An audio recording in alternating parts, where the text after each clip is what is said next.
Good morning प्यारे बच्चों। आज के वीडियो में जो है हम आव्यूह के नेक्स्ट टॉपिक की बात करेंगे। मुख्य विकर्ण जो है क्या होता है आव्यूह में। आव्यूह के जितने टाइप्स थे, 2-4 टाइप्स मैंने बताया था, आज भी हम उसी के टाइप पे ही चलेंगे। तो पिछली चीज़ें समझ में आ रही हैं, नहीं आ रही हैं तो उसको कमेंट्स के माध्यम से बताइए हमें। आज जो है हम मुख्य विकर्ण क्या होता है, किसी आव्यूह का मुख्य विकर्ण क्या होता है उसके बारे में पहले जानेंगे। मुख्य विकर्ण की बात तब करेंगे जब हमें आव्यूह के बारे में पहले पता हो। तो आव्यूह के बारे में मुझे जहाँ तक आशा है कि आपको समझ में आ गया होगा, जितने भी प्रकार भी मैंने बताए हैं उनको भी समझे होंगे आप। आज जो है मुख्य विकर्ण के बारे में बात करेंगे। इसको देखिए, किसी भी मैट्रिक्स को जो है हम किस प्रकार डिफाइन करते हैं, किस प्रकार प्रदर्शित करते हैं, ये भी हम आपको बता चुके हैं। एक बार पुनः जो है मैट्रिक्स के बारे में बात करते हैं कि मैट्रिक्स कोई होता है अंग्रेजी के अल्फ़ाबेट ABC कैपिटल लेटर से इसको डिनोट करते हैं। इसके जो एलिमेंट्स को होते हैं उसको लिखते हैं AIJ के फॉर्म में, और ये किस ऑर्डर का है ये डिफाइन करते हैं। ठीक है, तो ये मैट्रिक्स किस प्रकार डिफाइन किया जाता है, किस प्रकार परिभाषित किया जाता है, ये ऐसा इसके बारे में हम लोग डिस्कस कर चुके हैं। अब इसके डायगोनल की बात करते हैं। विकर्ण क्या होता है, किसको विकर्ण बोलते हैं, वो चीज़ आज समझेंगे। तो इसकी डिफिनेशन भी हमारे साथ नोट करते चलिएगा। जो है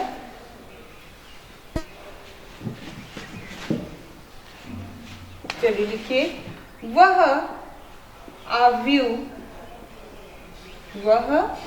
आव्यूह जिसके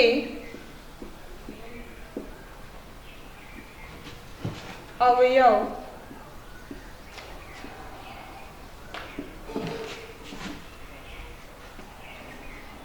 A11, A22, A33,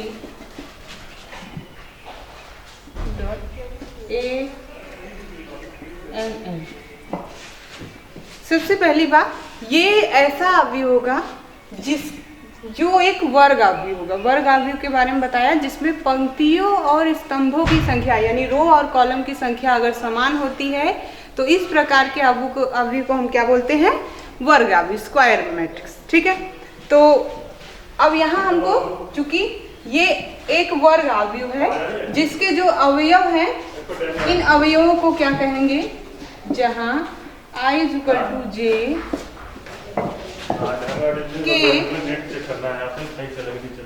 के विकर्ण के अवयव कहे जाते हैं तथा यह एक वर्ग आव्यूह है जिसकी कोटि कहिए या क्रम, कोटि और क्रम के बारे में हम डिस्कस कर चुके हैं। ऑर्डर क्या होता है, जिसकी कोटि n है। वह आव्यूह जिसके अवयव A11, A12, A33 ऐसे टाइप के एलिमेंट्स जहां I = J टाइप के होंगे, विकर्ण के अवयव कहे जाएंगे तथा यह एक वर्ग आव्यूह होता है। कितने ऑर्डर की है, क्योंकि यहाँ n सेम ऑर्डर, तो इसलिए ये n कोटि की है। अब ये मुख्य विकर्ण कहलाएंगे। मुख्य विकर्ण के एलिमेंट्स, डायगोनल एलिमेंट्स बोलते हैं इनको। अब आते हैं विकर्ण की बात, जिस रेखा के अनुदिश ये स्थित होते हैं, जिस रेखा के अनुदिश स्थित होते हैं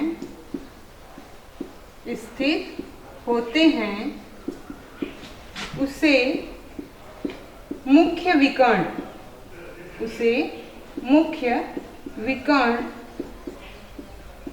कहते हैं। मेन डायगोनल जो होगा वो जो है जिस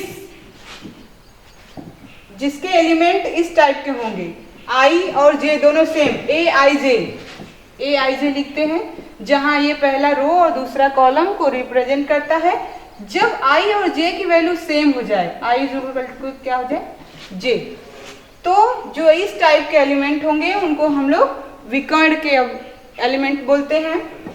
अब अगर ये जिस रेखा पे स्थित होंगे, जिस रेखा पे, अब उसको हम दिखा देते हैं कैसे, एग्जाम्पल के माध्यम से कैसे रिप्रेजेंट करते हैं।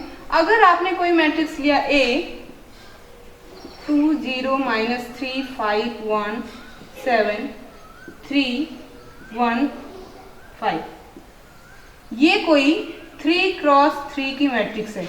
ऑर्डर डिफाइन करना 2 बार बता चुके हैं आप।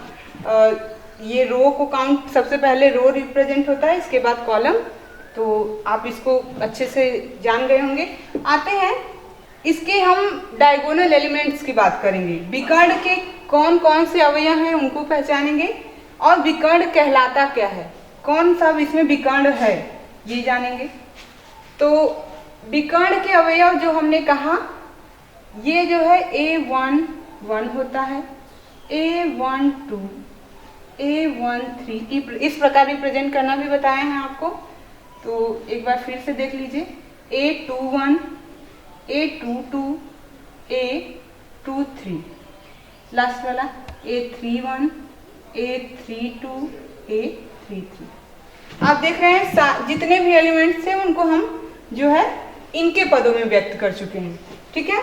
अब यहाँ हमने कहा जब I और J सेम हो, यहाँ 1 1 सेम है, यानी A11 की वैल्यू कितनी है 2, तो विकर्ण के अवयव, विकर्ण के अवयव क्या क्या हो जाएंगे 2। A11 की वैल्यू यहाँ 2 है, फिर सेम I और J की वैल्यू सेम होनी चाहिए, इसलिए A22 की वैल्यू कितनी है 1, तो अगला एलिमेंट क्या है 2। A33 इसकी वैल्यू कितनी है 5। तो ये हमारे विकर्ण के अवयव हैं। विकर्ण के अवयव क्या मिले 2 1 3, और जिस रेखा के अनुदिश ये स्थित हैं, ये जो लाइन हमको मिलेगी, ये रेखा, यही क्या कहलाता है मुख्य विकर्ण। तो मुख्य विकर्ण कौन सा हो गया, ये जो रेखा हमको मिली है ये मुख्य विकर्ण हो गया, ठीक है। आते हैं नेक्स्ट जो है, अब चलते हैं हम लोग, ये तो विकर्ण की बात हो गई। अब नेक्स्ट जो आव्यूह का प्रकार है उस पर चर्चा करेंगे हम। तो अगली जो टाइप है उसको देखिए, पंक्ति आव्यूह, रो मैट्रिक्स। अगला जो मैट्रिक्स है वो जानेंगे पंक्ति आव्यूह, इसको इंग्लिश में बोलते हैं रो मैट्रिक्स।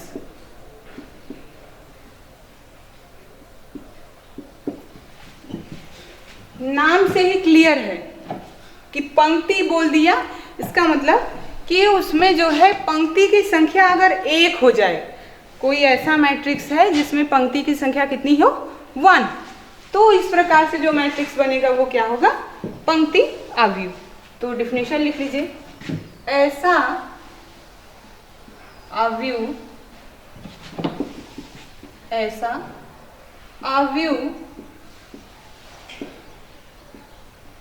जिसमें एक पंक्ति हो, कैसा आव्यूह है पंक्ति आव्यूह कहलाता है। रो मैट्रिक्स बोलते हैं इसको, पंक्ति आव्यूह कहलाता है, ठीक है। अब इसको देखिए कैसे, एग्जाम्पल के माध्यम से देख लीजिए। इसका एग्जाम्पल जो है रो मैट्रिक्स का कैसा होगा, तो केवल एक पंक्ति ऐसा,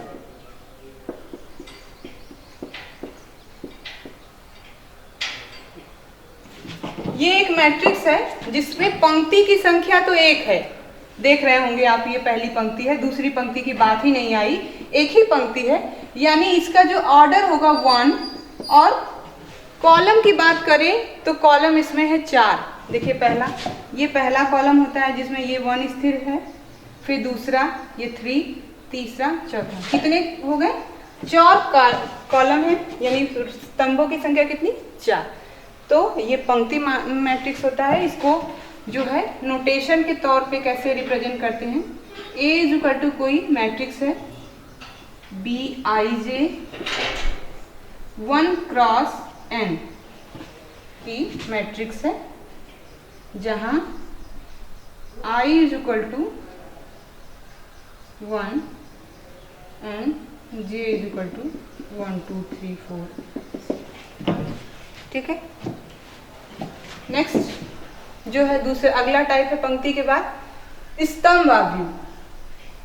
एक एक लाइन की डिफिनीशन है, आप बस इसको ध्यान देंगे, इस प्रकार मैट्रिक्स पहचानना आसान होगा।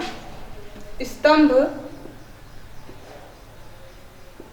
आव्यूह, column matrix, column matrix. Column matrix किसको बोलते हैं? उसी प्रकार से परिभाषा, जिसमें स्तंभों की संख्या 1 हो जाए, ऐसा आव्यूह जिसमें स्तंभ की संख्या कितनी हो? 1 हो। तो इस प्रकार जो आव्यूह बनता है उसे हम स्तंभ आव्यूह कहते हैं। परिभाषा नोट कर लीजिए। ऐसा आव्यूह, ऐसा आव्यूह जिसमें केवल एक स्तंभ हो, स्तंभ आव्यूह कहलाता है। स्तंभ आव्यूह कहलाता है। ये किस प्रकार का होगा, इसको भी एग्जाम्पल के माध्यम से देखते हैं। एक एग्जाम्पल दे रहे हैं, कोई matrix A is equal to 1 3 -1। Column की संख्या 1 हो जाए, पंक्तियों की संख्या से हमको यहाँ नहीं मतलब है, हमारी कॉलम की संख्या 1 हो। तो ये पहला ही कॉलम है, केवल इसी को पहला एक कॉलम हो गया, और पंक्ति कितनी हो गई? 1 2 3। तो ये ऑर्डर इसका डिफाइन करेंगे तो 3 × 1 क्रॉस की मैट्रिक्स हो गई, और इस प्रकार ये हो गया। इसके मैट्रिक्स को ऐसे डिनोट करते हैं, A is equal to Aij m cross 1 की मैट्रिक्स होगी, जहां I is not equal to j। ठीक है। नेक्स्ट जो टाइप है उसकी बात करेंगे। अगला जो प्रकार है मैट्रिक्स का, अभी ये सब प्रकार जानने के बाद ही हम जो है मैट्रिक्स के आगे क्वेश्चन को सॉल्व कर पाएंगे। तो सभी प्रकार को ध्यान से देख लीजिए, काफ़ी सरल है, कोई इसमें बहुत बड़ी समस्या नहीं आने वाली है। एक एक लाइन की परिभाषा है, आप ध्यान रखेंगे तो हो जाएगा। नेक्स्ट जो है, नेक्स्ट टाइप है शून्य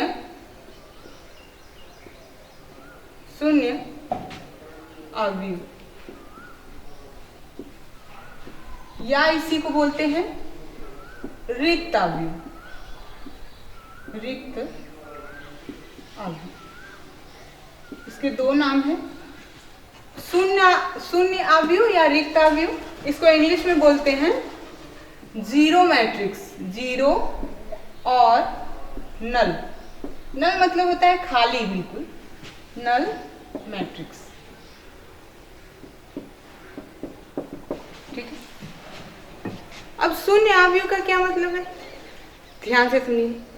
जब किसी मैट्रिक्स के सभी अवयव एलिमेंट्स जीरो हो जाए, यानी कोई भी उसमें जितने भी एलिमेंट थे वो अगर जीरो हो जाते हैं, कोई भी नॉन जीरो एलिमेंट ना हो, तो ऐसे आव्यूह को क्या बोलेंगे? शून्य आव्यूह या रिक्त आव्यूह। तो लिखिए, ऐसा आव्यूह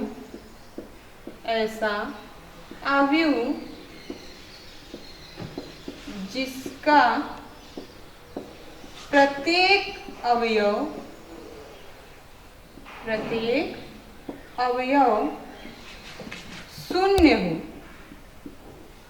शून्य हो, रिक्त या शून्य अवयव कहलाता है। कैसा अवयव कहलाता है? रिक्त या शून्य। एक भी एलिमेंट जो है नॉन जीरो नहीं होना चाहिए, जीरो जितने जीरो होने ही चाहिए उसमें, ये इसकी कंडीशन है। कोई एलिमेंट ऐसा नहीं होना चाहिए जैसे 1 2 3 4 ऐसा एक भी नंबर ना आए, केवल जीरो आए। तो ऐसे जो अवयव बनते हैं उनको हम जीरो या नल मैट्रिक्स बोलते हैं। एग्जाम्पल इसके A = मैट्रिक्स है 0 0 0 0 0 0 0 0 0। ये जो है जीरो मैट्रिक्स है जिसका ऑर्डर क्या है? 3 क्रॉस 3 सॉरी 3 पहली पंक्ति, दूसरा तीसरा, 3 पंक्ति है, पहला कॉलम दूसरा तीसरा, 3 कॉलम है, इसलिए 3 क्रॉस 3 की मैट्रिक्स है। एक और एग्जांपल इसी तरह देख लीजिए, B = लिख दें 0 0 0 0 3 सॉरी 0 0। ये जो है 2 क्रॉस 3 की मैट्रिक्स है। तो इस प्रकार जो है जीरो मैट्रिक्स डिफाइन हो गया। अब जो है नेक्स्ट जो टाइप आता है वो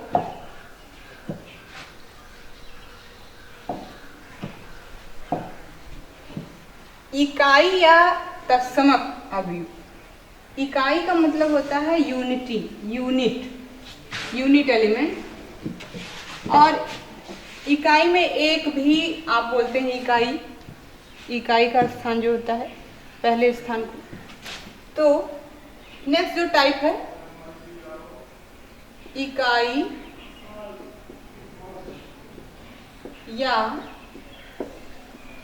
तत्समक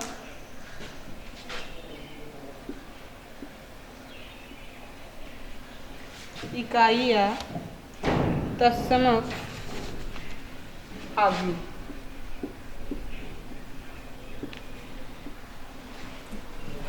ये अगला प्रकार है।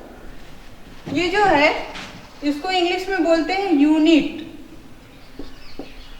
और इसी को आइडेंटिटी मैट्रिक्स भी बोलते हैं। तो जब भी हम इस्तेमाल करेंगे वर्ड, इंग्लिश में अधिकतर बोलेंगे, अब मैट्रिक्स के हिंदी नाम आप जान चुके हैं, तो अब हम ज़्यादातर प्रयास करेंगे इंग्लिश वर्डों को सीखना। अब हम आइडेंटिटी मैट्रिक्स बोलेंगे तो आप समझ जाइएगा कि इकाई या तत्समक अवयव की बात कर रहे हैं। जब हम बोले नल मैट्रिक्स तो आप समझिए कि जीरो, शून्य या रिक्त अवयव की बात कर रहे हैं। तो इस सब चीज़ों को ध्यान देंगे हम। आइडेंटिटी मैट्रिक्स, ठीक है।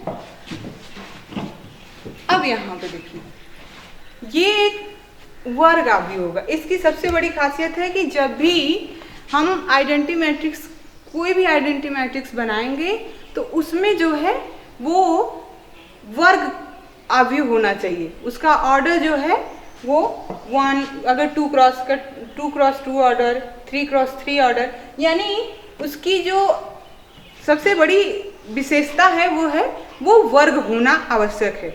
अगर वो वर्ग नहीं है तो निश्चित है कि वो आइडेंटिटी मैट्रिक्स नहीं ही होगा। बात समझ में आ रही है? वर्ग अवयव का मतलब है कि एक ही कोटि होनी चाहिए उसकी, चाहे 2 क्रॉस की हो, 2 क्रॉस 2 या 3 क्रॉस 3 ऐसे, यानी पंक्तियों और स्तंभों की संख्या क्या होनी चाहिए? बराबर होनी चाहिए वर्ग अवयव में।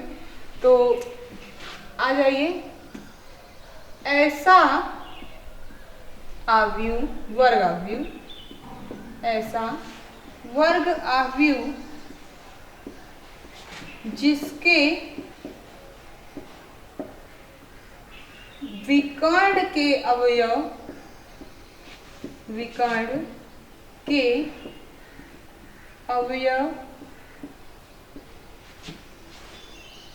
एक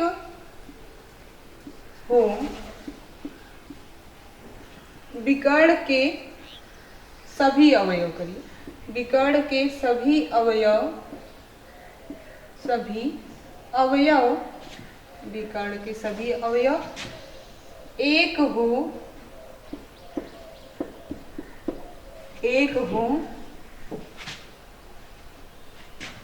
यानी वन तो ऐसे अवयव को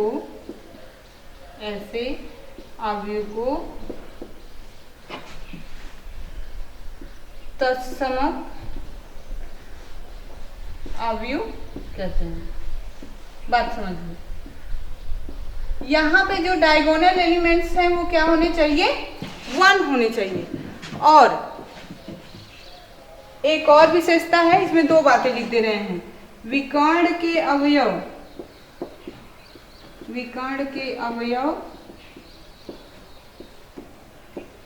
1 होने चाहिए,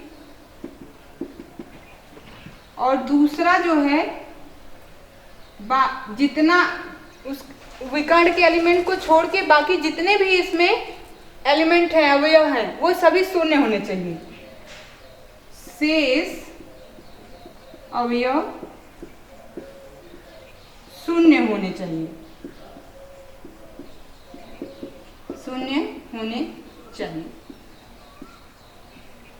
ठीक है।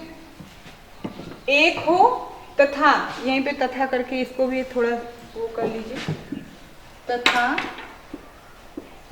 शेष अवयव शून्य हो, तो ऐसे अवयव को क्या बोलते हैं, तत्समक अवयव। ठीक है, अब इसको हम समझते हैं एग्जाम्पल के तौर पे कैसे। ये बातों मतलब शब्दों में तो मैंने ऐसे लिख दिया, कुछ लोग ये नहीं समझ पा रहे होंगे कि एक सभी विकर्ण के सभी अवयव तो 1 कर दिए, बाकी सब कुछ शून्य कैसे करना है। तो इसको भी हम आपको एग्जाम्पल के माध्यम से दिखाते हैं। पहला जो एग्जाम्पल इसका हम लेते हैं, एक ऐसा वर्ग अवयव लेते हैं जो 3x3 का मैट्रिक्स है। आइडेंटिटी मैट्रिक्स को हमेशा आई से दिखाएंगे। इसी आइडेंटिटी का पहला वर्ग आई, ये जो है विकर्ण के एलिमेंट को 1 करना है। 1 1 1, आप ऐसे विकर्ण एलिमेंट को भर सकते हैं। 1 1 1, विकर्ण ऐसे ही जाता है। बाकी सभी एलिमेंट को 0 करिए, यहाँ 1, यहाँ 0 0, इसके ऊपर 0, यहाँ 0, यहाँ 0। ये किस प्रकार का मैट्रिक्स बन गया, आइडेंटिटी मैट्रिक्स है, जिसके जो ऑर्डर है वो 3x3। ये मेथड समझ में नहीं आया तो दूसरी तरीके से इसको कैसे फिलअप करेंगे, भरेंगे, इसी को दूसरे तरीके से हम लिख के दिखाते हैं। जैसे इसी को हम ऐसा लिख सकते हैं, 1 0 0 0 1 0 0 0 1। ये भी तरीका है आइडेंटिटी मैट्रिक्स को लिखने के लिए। तो आपको जैसी सुविधा हो उस प्रकार का। ये है कि ये स्क्वायर मैट्रिक्स होना चाहिए। बाय द वे गलती से हमने बस यहीं पे स्टॉप कर दिया, ये इतने पे आपने छोड़ दिया, तब ये आइडेंटिटी मैट्रिक्स नहीं है। क्यों नहीं है, क्योंकि ये डिफरेंट ऑर्डर के हो गए। देखिए अलग हो गए, पंक्तियों की संख्या इसमें 2 हो गई, 1 2, यानी ये हो गया 2, और कॉलम की संख्या 1 2 3 3। अब इसका ऑर्डर सेम नहीं है, यानी ये 2x3 की मैट्रिक्स है। जब तक ये वर्ग नहीं होगा ये आइडेंटिटी मैट्रिक्स नहीं होगा। तो आइडेंटिटी मैट्रिक्स में ये आवश्यक है कि कोटि उसकी जो है एक वर्ग की होनी चाहिए। ठीक है, इस प्रकार से आइडेंटिटी मैट्रिक्स को दिखाते हैं। अभी जो हमने कहा, एक हम 2 ऑर्डर का मैट्रिक्स लिख रहे हैं, सबसे छोटा आइडेंटिटी मैट्रिक्स।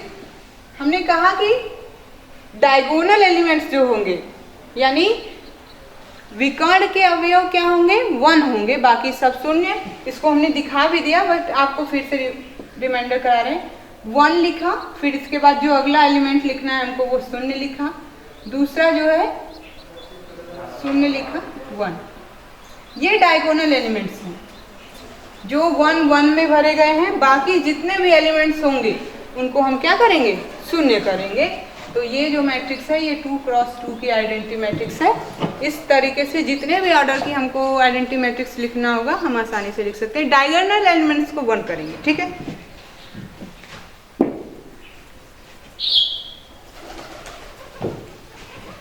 एक और टाइप है, इसको जानते हैं, आयताकार। आयताकार आव्यूह। रेक्टेंगुलर,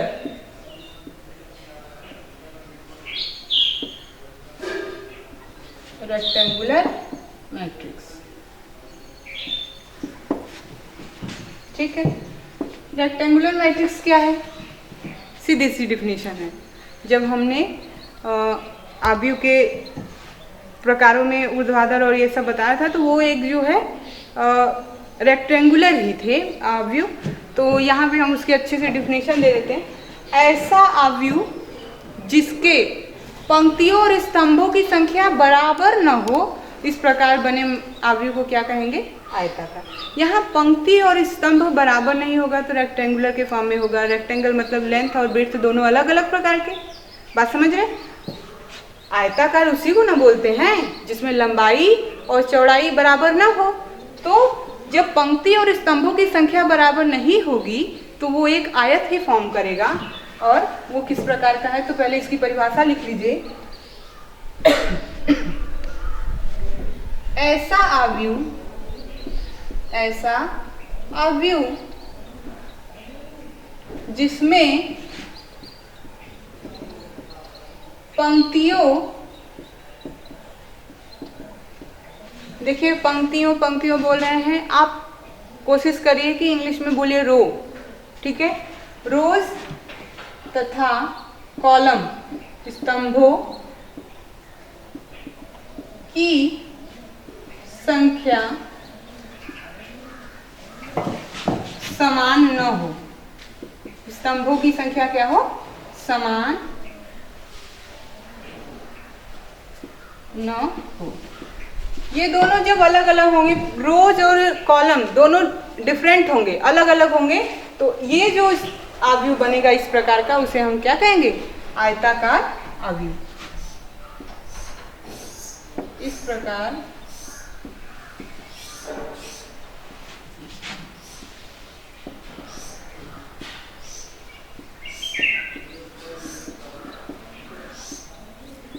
आयताकार, आयताकार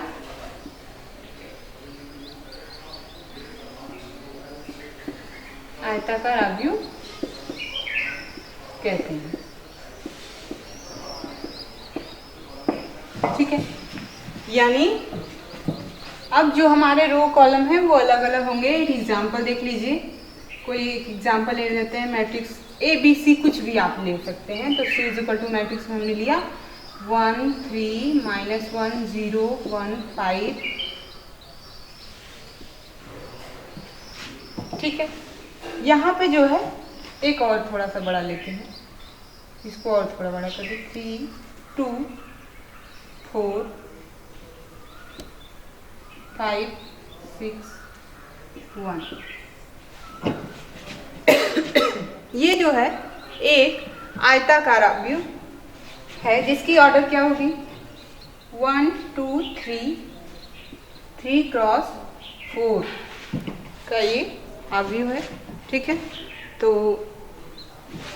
इसको हम नोटेशन के माध्यम से देख लेते हैं। मैट्रिक्स A = लिख सकते हैं ये नोटेशन के माध्यम से, AIJ m cross n matrix है where I is not equal to J। I और J आपस में बराबर नहीं होने चाहिए। ये किसकी परिभाषा हो गई, आयताकार आव्यूह की। तो आप जो है डिफिनीशन को देखते रहिए, समझते रहिए, पढ़िए, और जो भी समस्याएं हैं उनको हमको कमेंट्स के माध्यम से आप बताइए। आज के लिए इतना ही। तो आगे के क्लासेस में और इसके जो प्रकार हैं उनकी चर्चा करेंगे और इनके गुण धर्मों को भी हम ध्यान देंगे। तो आज के लिए इतना, धन्यवाद।